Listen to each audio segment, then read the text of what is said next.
Sabay-sabay natin alamin ang mga kaganapan na nangyayari sa ating bansa.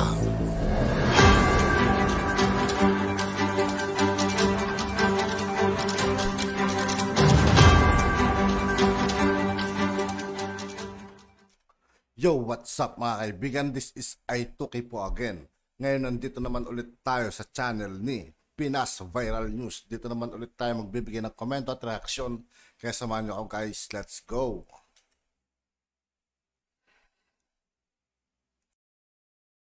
Pasok lang na balita kung saan ay dating Pangulong Rodrigo Roa Duterte na naging mapanuri sa simbahang Katoliko sa mga pinuno nito at sa mga turo nito noong siya ay nasa Malacanang. Ngayon ay regular na daw na nagsisimba. Inamin niya noong Sabado ng gabi at sinabi rin niya ang naging very holy man ang kanyang pagretiro. Pero bago ang lahat mga kababayan, kung bago ka pa lamang sa channel namin ay huwag mong kalimutang mag-subscribe at pakiclick na din ang notification bell para mas maging updated ka pa lalo sa lahat pa ng mga bagong videos na i-upload namin. At yun na nga mga kababayan sa kanyang pagsasalita sa mga miyembro ng media sa isang hotel sa Davao City. Iginiit din ang dating Pangulo na kasuklam-suklam kung makikialam pa rin siya sa politika. Ayon pa sa kanyang naging official statement, and he quoted, "On Sundays, I go to Mass 3 times, 1 in the morning, noontime Mass, and in the evening." Duterte. Sa gabi ay sinabi ni Duterte na ang mga kontrobersyal na pahayag ay ipinaliwanag ng kanyang mga tagapagsalita at taga-suporta bilang hyperbole at pagmamalabis lamang.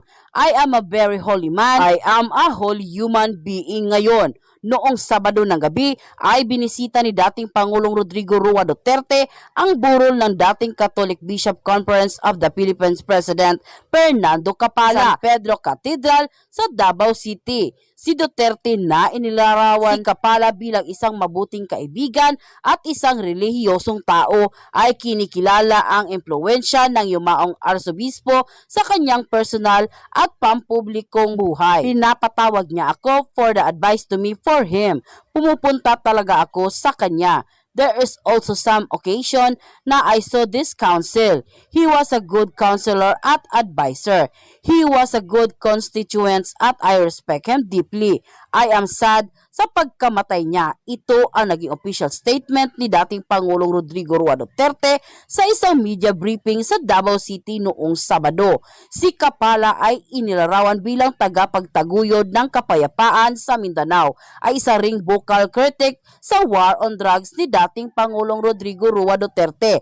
Hinimok niya ang dating Pangulo na makinig sa mga tao. Samantala ay paulit-ulit na sinasabi ni dating Pangulong Rodrigo Roa Duterte na time out na siya sa mundo ng politika dahil hindi na kaya ng katawan niya. Kung ang mga anak naman niya ang tatanungin ay marahil hindi niya alam. Si Basti Duterte ay hindi naman daw mahilig sa mundo ng politika. Si Paulo Duterte ay baka magpatuloy daw ito sa kanyang karera. Si Inday naman ay kung gusto pang manuntok ay baka manatili daw ito sa Manila.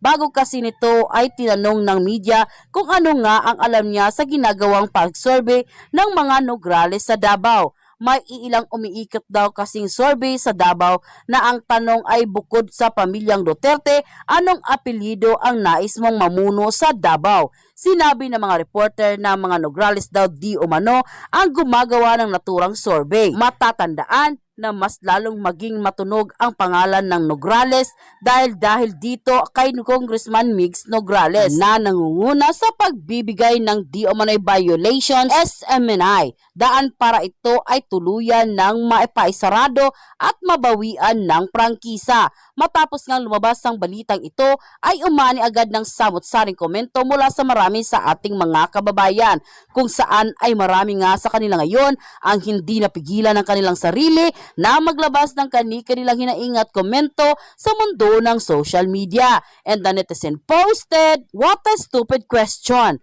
Ano ang binabasa niyong newspaper? Anong ginagawa niyo from Monday to Saturday, etc.?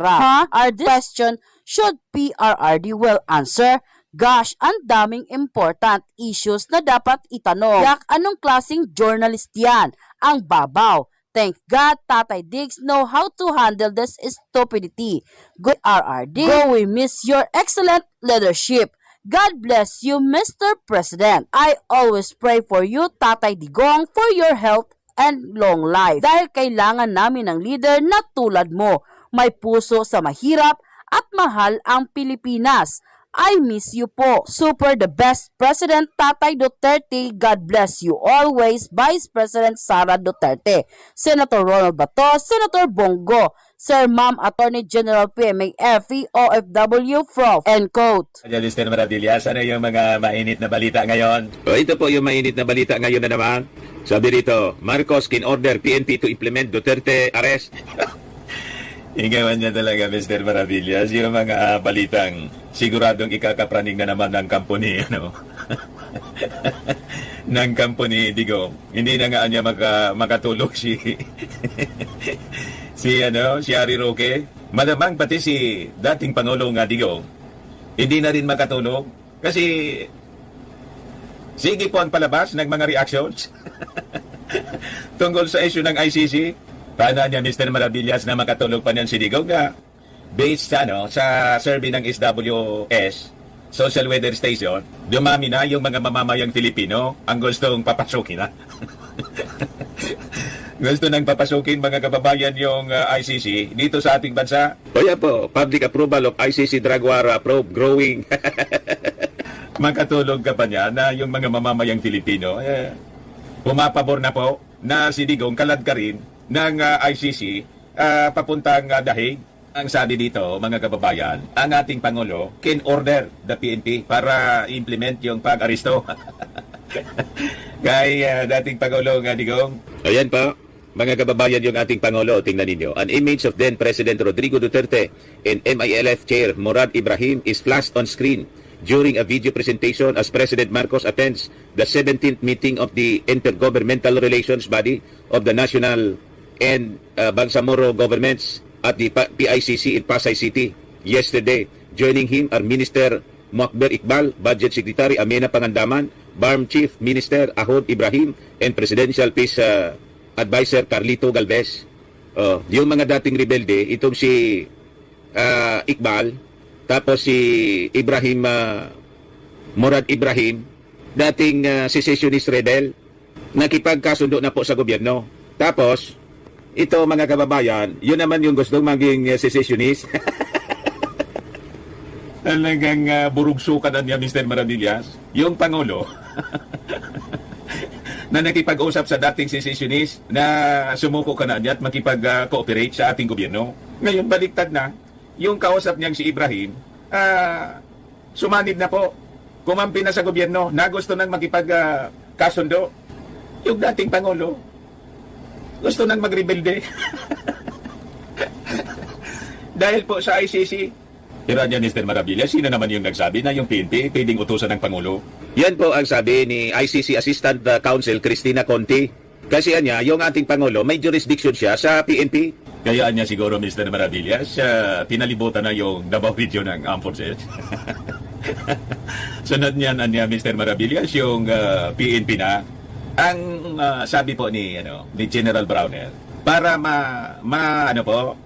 masupla ang anumang infiltration ng enemies. Siyempre Mr. Maravillas, hindi man sasabihin yung totoong motibo. Baka niya ito na preparation para siguradoan niyang hindi magkakatakas. Pwede naman pong kausapin niya yung barkada niya si Gibbs, yung may-ari ng universe. Pwede silang mag-migrate sa Mars. Di ba? Walang problema. Yung barkada niya po, may-ari ng universe. Pag nandun sila sa Mars, hindi nasakop ng ICC, ng United Nations. O di mag-establish sila doon ng bagong colony. Ikaw talaga niya, Mr. Maribe. O di ba? Ayaw niyang magpasakop sa Pilipinas na gustong iwala yung Mindanao. Kasi niya gusto yatang bumalik sa ICC membership yung Pilipinas. Hindi man siya pwedeng tumakas sa ibang bansa. Mga kababayan, kasi matitrace siya. Lahat member ng United Nations. Sa Mars Yung pinakang safe. Kausapin niya si Elon Musk. Gamitin nila, mapera po si rintahan ni Gibbs. Aling sa Abuloy. Kaya po yon mga kababayan. Rintahan yung SpaceX ni Elon Musk. Larga sila papuntang Mars. Doon sila mag-establish ng bagong colony. So sabi dito, it is not impossible for the PNP to arrest President Duterte, whoever will be included in the warrant if they will be ordered by the government, the head of the Philippines, which is also the head of the PNP, sabi po ni Conti. The member states of the ICC, the 123 states will implement the arrest warrant. Even the PNP is not absolutely compelled, but the Philippines has a standing agreement with other countries, with Interpol, where the arrest warrant will be caused. It is called an international warrant of arrest. Tapos, sabi nga, you can run but you cannot escape. At yun na nga mga kababayan, ano na ang masasabi mo kung meron kayong hinaing at komento? At yun nga po mga kaibigan, dito po nagtatapos ang ating reaction video. Muli ako po si I2K ng Sundalo ng Dunggalo. Maraming salamat sa patuloy na pagsuporta. Yeah, peace out.